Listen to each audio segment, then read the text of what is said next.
Baik, selamat malam kakak-kakak serta teman-teman semuanya. Perkenalkan, nama saya Aurelia dari Hermawan dengan NIM 036 dari Ilmu Kelautan kelas A. Jadi, pada kesempatan kali ini saya akan membuat video olah data untuk membuat filogeografi berdasarkan sekuens penyu hijau. Begitu. Nah, untuk langkah yang pertama, di sini kita bisa menyiapkan software yang akan digunakan mulai dari Mega 11, kemudian ada network, kemudian ada DNSP, dan juga ada file yang nanti kita butuhkan atau sequence dari si penyu hijau ini. Nah, jadi untuk pertama atau hal yang dilakukan itu kita harus mengalignment dari si data sequence kita supaya nanti data ini bisa digunakan untuk dikelompokkan dan bisa menghasilkan haplotype-nya gitu. Kemudian ini belangkonya tadi sudah aku hapus, kemudian bisa kita add file aja. Ini kita bisa masukin dari yang si sequence penyu hijaunya. Ini semuanya dimasukin Ctrl A aja. Oke, nanti totalnya ada 22 spesies gitu.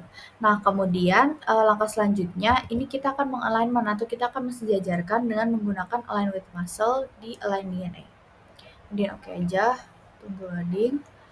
Oke, karena ini udah disejajarkan semuanya, kita bisa langsung ekspor aja, bisa menggunakan format Mega ataupun Fasta. Ini kita bisa download, bisa kita save yaitu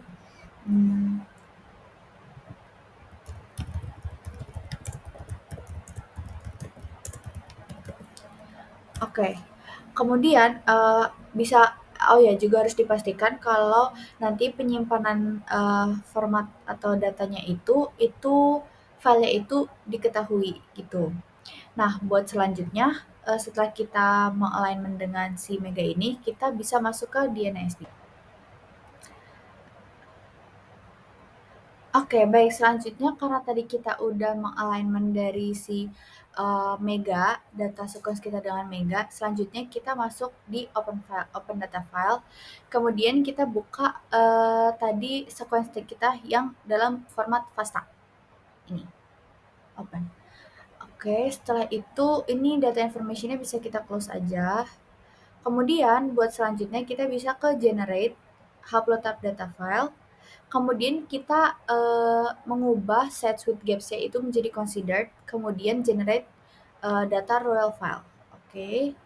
Kemudian kita ini remove bintang and then kita simpan di sini. Kita save namanya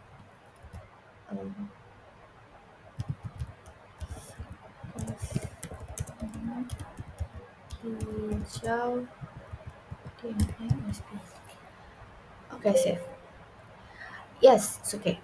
Nah, ini kita udah muncul output dari si haplotype-nya, karena tadi kan tujuan dari si DNA SP ini kan untuk mengelompokkan dari si sequence pada Mega, kemudian untuk membentuk si haplotype ini kan. Nah, ini bisa kita copy aja, kita pindahkan ke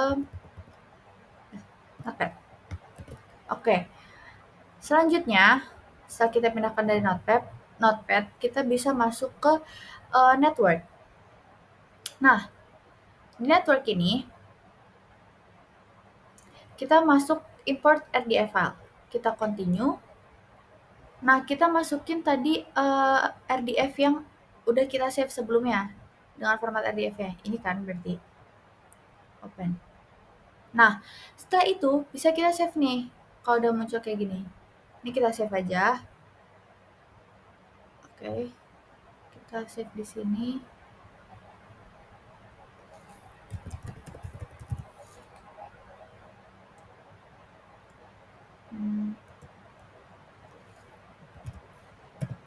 Gitu ya. Oke. Oke, kalau udah ini bisa kita exit aja. Ini file udah komplit. Selanjutnya kita masuk ke calculate network. Kita pilih network calculation-nya yang median joining. Kemudian kita pilih file, open, itu masukin file yang tadi, yang sebelumnya, itu ada di yang ini, yang format RDF juga. Nah, kalau udah, kita ke calculate network, karena ini kan nggak terjadi perubahan apa-apa. Kita masuk ke calculate network. Nah, kalau udah kita save lagi nih dengan format output supaya nanti bisa kita bikin si filogeografinya itu. Penyu hijau output calculate network. Oke, kita save aja. Nah, ini udah selesai berarti. Selanjutnya kita masuk ke draw network. Nah, di draw network ini kita bisa pilih file, open, kita masukin file yang sebelumnya tadi. Tapi kita pilih yang mj or rm. Ini tadi output ya. Oke. Kalau udah ini kita oke, kemudian yes, kita ke continue and kita finalize. Buat selanjutnya, ini kita bisa nge-modification, ini ada navigation sama zoom in zoom out. Kemudian ini ada font size untuk ini membesar kecilkan si fontnya si haplotype. Kemudian untuk note size-nya bisa dibesarin supaya bisa lebih jelas. Kemudian kita checklist display muted position dan di sini kita bisa atur si haplotype-nya ini supaya nggak saling menumpuk satu sama lain.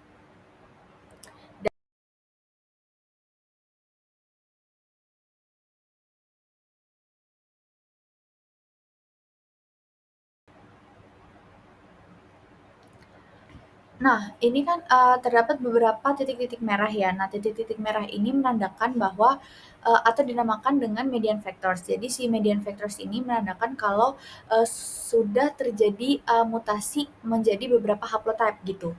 Nah, kemudian di sini kalau ini di checklist display mutated position-nya, ini terdapat garis-garis gitu. Nah, garis-garis ini menandakan bahwa si haplotype ini sudah beberapa kali mengalami perubahan variasi genetik atau mutasi ini. Dan oke, contohnya misalnya dari haplotype 18 dengan 19 itu mereka sudah terjadi 2 kali perubahan variasi genetik seperti itu. Jadi terlihat bagaimana evolusinya. Nah, di sini terlihat bahwa dari H21 dan juga H11 itu terjadi perubahan variasi genetik yang sangat banyak gitu. Nah, ini buat selanjutnya karena si nodes ini itu menandakan haplotype dengan nanti adanya perbedaan warna itu menandakan si spesies ini berasal dari daerah tertentu atau wilayah tertentu. Nah, ini bisa kita bedakan warnanya. Jadi kita bikin kayak ketentuan dulu. Si teluk Persia ini bisa kita warnai dengan biru. Kemudian Malaysia bisa kita warnai dengan pink. Kemudian Korsel diwarnain dengan merah. Terus untuk Karibia kita bisa warnain dengan hijau muda. Buat Jepang bisa kita warnain dengan ungu muda atau mungkin lilac gitu ya. Nah, oke, selanjutnya ini bisa kita kasih warna aja setiap warna haplotype-nya supaya bisa kelihatan perbedaannya gitu. Tadi haplotype 1 sampai haplotype 5 itu berwarna biru.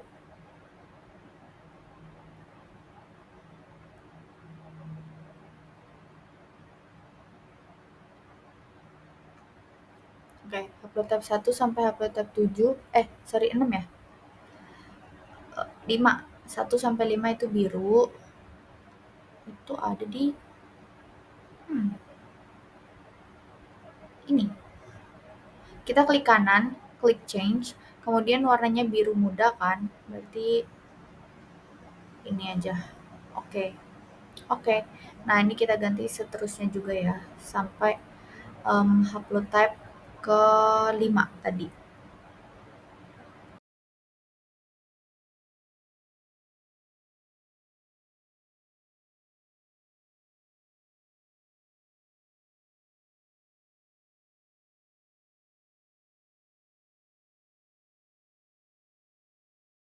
Selanjutnya di haplotype 11 itu ada merah di korsel. Nih ya. Oke. Nah, ini merah. Nah, selanjutnya ada hijau muda Karibia di 12 sampai 16. Hijau muda.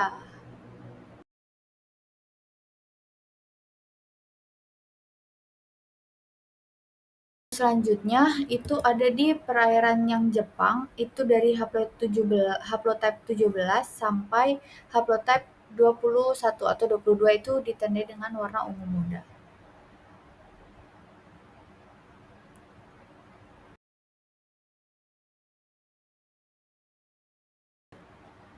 Nah, khusus di yang 21 ini, haplotype 21 ini, kenapa notes-nya dia lebih besar? Karena tadi kan dia ada dua spesies yang sama dari satu wilayah. Nah, makanya dia tuh punya haplotype yang punya notes yang lebih besar. Nah, ini adanya irisan itu kan bisa membuat jadi dua warna atau bahkan satu warna kalau misalkan spesiesnya sama. Nah, perbedaan warna pada notes ini itu ditandai dengan spesies yang sama tapi uh, maksudnya di wilayah yang berbeda gitu. Nah, ini karena kita sama-sama berada di Jepang dua-duanya, berarti kita ganti dengan warna um, apa tadi? Ungu muda gitu. Jadi dua-duanya berwarna ungu muda.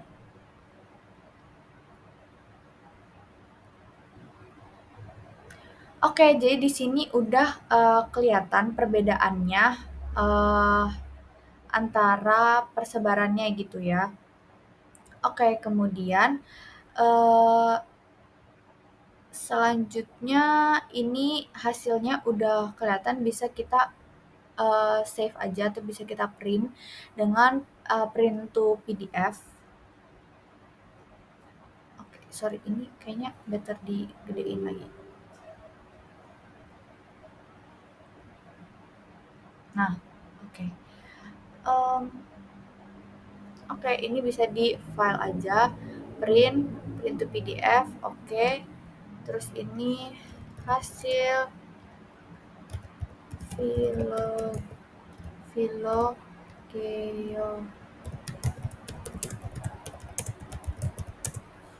Oke, save.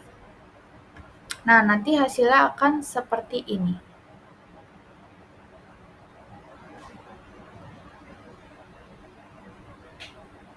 Nah, ini adalah hasil dari filogeography network ya. Oke, kalau begitu.